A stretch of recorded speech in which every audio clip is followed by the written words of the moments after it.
Nós estamos aqui hoje para conversar sobre a importância da Comissão da Verdade. Portanto, falar da Comissão da Verdade é falar da memória e da história do povo brasileiro. Lembrar é fundamental para nunca esquecer os acontecimentos quando eles foram impedidos de serem registrados. E quando registrados, eles foram apagados. A história é contada quando se tem acesso às fontes de informação. Portanto, quando essas fontes são destruídas, os pesquisadores têm dificuldades de contar a história. E, pelo dever de ofício, ele tem a obrigação de construir e reconstruir essas histórias para contar e registrar a história da sociedade. Durante as ditaduras militares, os registros foram apagados. E é por isso que a gente está aqui querendo falar sobre a importância da Comissão da Verdade. Porque a história é contada pelas fontes orais, escritas, iconográficas, enfim, pelas diferentes formas, pelas diferentes fontes históricas. Portanto, historiadores, antropólogos, sociólogos, pesquisadores em geral da área de humanas, ampliaram as fontes de pesquisa e sempre ampliam quando encontram dificuldades nas fontes. Foi o que aconteceu. O uso de fonte oral passa a existir exatamente em circunstâncias como essa que ocorreu no Brasil com a ditadura militar. Porque quem sabe da prisão, quem sabe da tortura, quem sabe do que aconteceu no regime autoritário é aquele que vivenciou ou aquele que executou aqueles desmandos. Portanto, é fundamental a criação de uma comissão da verdade no final de um governo autoritário para recompor a verdade, para trazer as informações, para registrar essas informações.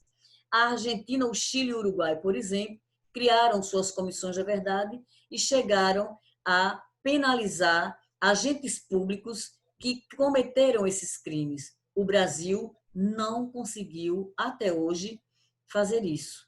Então, para vocês terem ideia, o golpe foi em 1964, ele termina em 1985 e a Comissão da Verdade ela é criada em 2011.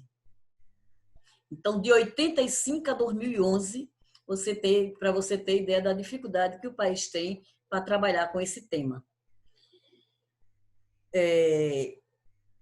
Esse tema é tão complexo que nós damos aula na sala, nós damos aula contando, e qualquer livro didático, qualquer livro da história do Brasil, qualquer instituição de pesquisa, você sabe, e todos reconhecem que houve golpe militar no Brasil, e conta como isso aconteceu. E várias pessoas são testemunhas ainda hoje. No entanto, a gente quer chamar a atenção aqui para o fato de que, mesmo assim, você ainda vê agentes públicos e para dar entrevista e pegar a tribuna do Congresso Nacional e usar desse espaço para dizer que não houve golpe militar, para dizer que não houve tortura, para dizer que não houve prisões arbitrárias, enfim. Por que é importante a gente estar tratando desse tema? Porque 80% dos jovens da população que nasceu depois de 1964, 80% da população que nasceu da população atual do Brasil, ela nasceu depois do golpe militar. E 40% da população nasceu depois de 1985. Então, observem do quanto é importante contar essa história para essas gerações que estão aí. Nós sempre nos indagamos, né? Como pode uma autoridade pública negar que houve?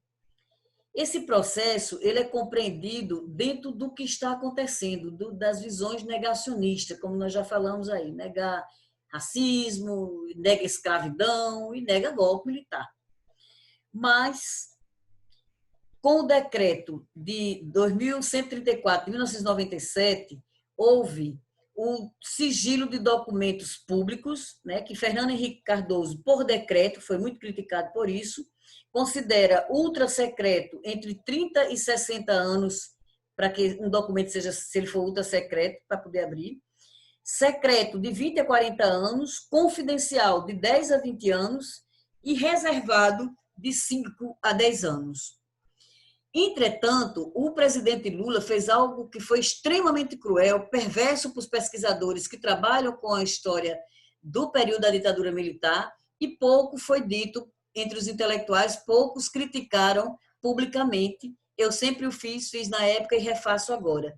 Ele usa um decreto também, que já era criticado Fernando Henrique por fazer assim, e ele o fez, considerando ultra secreto os documentos, passando para 50 anos, de 30 para 50, e indefinidamente. Quer dizer, como que vamos contar, quando vamos contar a história da ditadura militar com esse sigilo.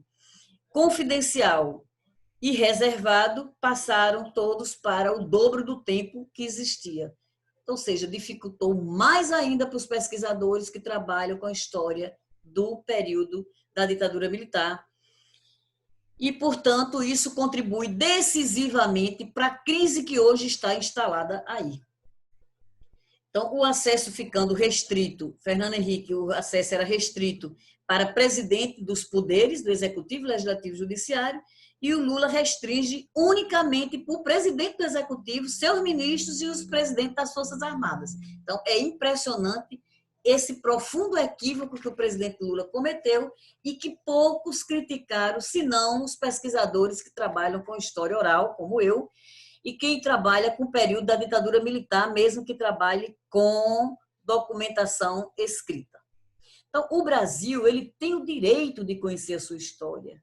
O Brasil tem o direito de saber quem cometeu arbitrariedades, como essas arbitrariedades foram cometidas, né? Sobretudo por viver intercalando ditaduras e democracia. E mais ainda por ter uma crise praticamente a cada década, né? Bom, a Comissão da Verdade surgiu visando exatamente investigar essas graves violações de direitos humanos, ocorrida de 18 de setembro de 46 a 5 de outubro de 48. Já na criação, foi uma grande derrota querer estender desde 46 para 88. Mas, na prática, a Comissão da Verdade teve a sabedoria de focar o que interessava de fato, que é o período mais recente, que é onde tem mais chance de encontrar documentação. Ela foi criada pela Lei 12.528 de 2011, teve o apoio da ONU, foi fundada em 18 de novembro de 2011, teve o mandato renovado e foi extinta em 16 de dezembro de 2014. Fizeram parte da Comissão da Verdade Cláudio Lemos Fonteles, que renunciou antes de concluir, Gilson Lagaro Dip, que foi afastado por problemas de saúde antes de concluir, José Carlos Dias, José Paulo Cavalcante Dias, Maria Rita Kel. Foram fundamentais essas pessoas, mas também foram fundamentais ainda Paulo Sérgio Pinheiro, Rosa Maria Cardoso da Cunha, Pedro Dalari, foi nomeado posteriormente, e Rosa Cardoso. Tiveram um papel decisivo na organização dessas documentações. Contou também com pesquisadores e com comissões locais em vários estados e em várias instituições do país, como a Universidade Federal de Minas Gerais, a UNB, a Federal da Bahia, a Federal do Paraná, a OAB do Paraná, a Comissão da Verdade e da Memória e da Justiça de Natal, Comissão Luiz Maranhão, a OAB do Rio Grande do Norte, também Luiz Maranhão, a PUC São Paulo, a Comissão da Verdade de São Paulo, Vladimir Herzog, a Comissão da Verdade do Estado de São Paulo, Rubens Paiva, a Escola de Sociologia de São Paulo, a OAB de Minas Gerais de Juiz de Fora, o Conselho Federal da OAB, a Assembleia Legislativa dos Estados de Espírito Santo, Pernambuco, Goiás, Bahia, Rio de Janeiro, Rio Grande do Sul, Paraíba, Amapá, Santa Catarina e Maranhão. E também da Câmara Federal dos Deputados. Tudo isso resultou em ouvir vítimas, testemunhas, agentes públicos, 100 audiências foram realizadas e foram apresentados relatórios preliminares para recompor essa memória, para recompor essa história do país. Sobretudo, visando entender como foram as estruturas que permitiram isso acontecer, quais foram as instituições envolvidas nesse processo, quais os locais que serviram para a tortura, para prisão indevida, para cativeiros.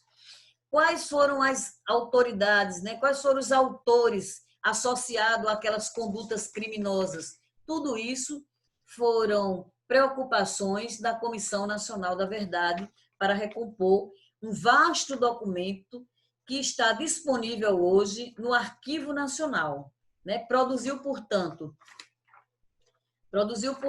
milhares de documentos, 47 mil fotografias, vídeos de audiências, diligências e depoimentos, laudos periciais, livros, recebeu arquivos pessoais e de comissões internacionais, cooperou com a Argentina, Alemanha, Chile, Estados Unidos e Uruguai, e tem hoje tudo isso disponível numa página que eu recomendo a todos consultar, que é www.cnv,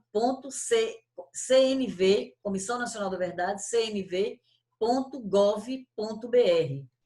Toda essa documentação está sob a guarda do Arquivo Nacional, em forma de 8 relatórios parciais e o relatório final, com ênfase de 1964 a 1985, recomendando medidas e políticas públicas em 3 volumes e com o registro de 434 mortos e desaparecidos no Brasil durante a ditadura militar. É muito importante a Comissão da Verdade. É uma pena que ela tenha ocorrido mais de 2 décadas depois do fim do regime militar, né? Quase 2 décadas, na verdade, né? Mais de 2 décadas do regime militar. Veja, eu acho que, salvo engano, são 26 anos após o final do regime militar. Então, veja a importância que tem reconstruir a história do país. Hoje, quem vive a morte na pandemia está percebendo a família como sofre. Ela não pode ver seu ente querido ser enterrado, ela não tem acesso aos rituais de despedidas, são todos muito limitados. Você imagina a época da ditadura militar, onde as pessoas desapareceram e até hoje muitos não sabem onde foram parar. Até hoje se descobre covas, né, que são abertas e são descobertos cadáveres que eram, e se descobre que eram pessoas da época. Então, é lamentável que isso tenha ocorrido no país. A Constituição de 1988 nos dá o direito do Estado Democrático de Direito, nos dá o direito e a garantia do combate ao terrorismo, nos dá, e esse terrorismo ao qual nós nos referimos é exatamente o que foi ocorrido no Brasil, que é o terrorismo de Estado. Toda forma de terrorismo ele é perverso, toda forma de terrorismo ele tem que ser combatido, mas o terrorismo de Estado ele é cruel, porque o seu agente público ele joga o cidadão contra a sociedade. Então, nesse sentido, o papel da Comissão da Verdade em todos os países que fizeram colabora para distensionar aquilo que eu chamei do inimigo interno que o golpe militar propiciou, que todas as ditaduras, na verdade, propicia, que é jogar um cidadão contra o outro, é jogar um cidadão para entregar o outro ao Estado, ao agente público. Então, é isso que divide a sociedade. E é isso que a gente precisa distensionar para permitir a paz que o país precisa. Então, aqui eu encerro dizendo que em outros vídeos a gente vai tratando de temas tão importantes quanto este e que possa colaborar com vocês para trazer informações sobre o período da ditadura militar que eu estudei na minha dissertação de mestrado, na minha tese de doutorado e, portanto, é um assunto que me interessa muito. Obrigada a vocês que nos ouviram até agora.